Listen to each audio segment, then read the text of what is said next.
Falando em jornalismo chapa branca, alexandrista, lulista, dinista, messiasista, a gente tem o discurso do Lula ontem na ONU, meu caro Holiday, Adrilles Jorge e Geisiane.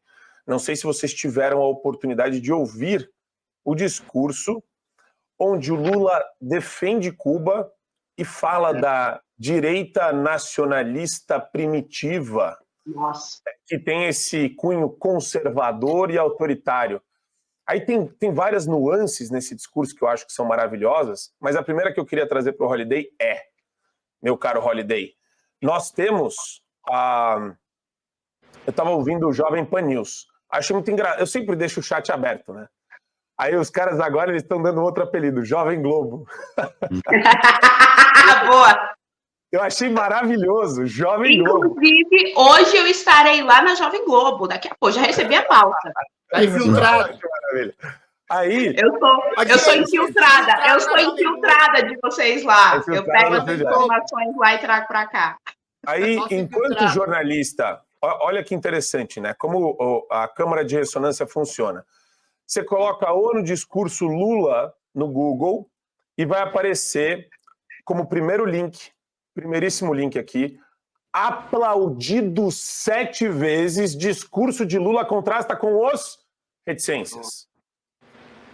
Aí, o que o jornalista da Jovem Pan falou quando ele chamou a matéria do Lula na ONU? Aplaudido 7... O cara, ele pega a matéria da CNN e lê no ar. Nossa. Isso é Câmara de Ressonância. Então, CNN solta aplaudido 7 vezes, o âncora fala, Jovem Pan pega a matéria, porque alguém da redação não fez o trabalho, ou deveria ter feito.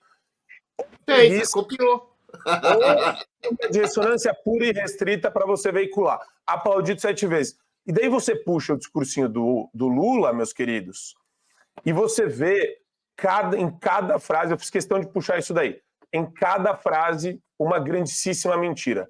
E ele bate, Holiday, o bingo do esquerdismo estrutural. Ele fala de alarmismo climático, LGBT, feminicídio, racismo, discurso de ódio, xenofobia. Ele vai trazendo todos os pontos. Oprimidos e opressores. Ele fala, precarização do trabalho. Ele puxa todos os assuntos. Mas ele usa a liberdade de expressão, a palavra liberdade, de uma vez só. Precisamos, Holiday, segundo Lula, preservar a liberdade de imprensa. Pois é, né? Foi realmente assim, um show de horrores esse discurso do Lula e cheio de contradições também, né? Porque, veja, é um discurso que falou quase inteiramente sobre democracia, né? Ele fez todo o discurso dele ali baseado nesse sustentáculo de que é preciso defender a democracia, de que a democracia no Brasil foi ameaçada, de que ele é o defensor da democracia, etc. e tal. E, ao mesmo tempo que ele defende a democracia, ele vai e defende também, ou pelo menos ignora, né, no caso, os amigos ditadores dele. Não houve uma palavra de condenação à ditadura cubana. Não houve uma palavra de condenação à ditadura na Venezuela, que agora está sofrendo aí com essa questão das eleições. Vários pré-candidatos ali ameaçados de não poderem concorrer, tendo seus eventos ameaçados também na base da violência, uma eleição completamente manipulada.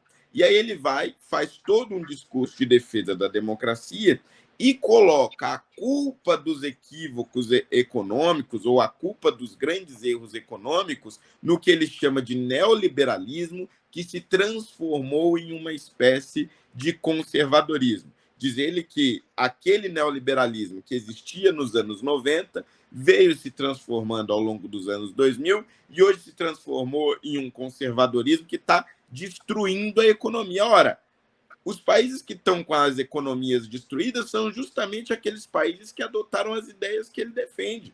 Você tem hoje na Argentina mais de 40% da população abaixo da linha da miséria, na pobreza.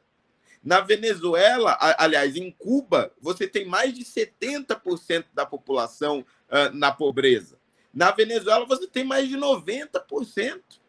Quer dizer, a gente fala lá do meme, né, da Venezuela, de pessoas buscando cachorro para comer, mas não é meme, não. As pessoas estão realmente passando fome. Na Argentina, a inflação já passou os mais de 140%.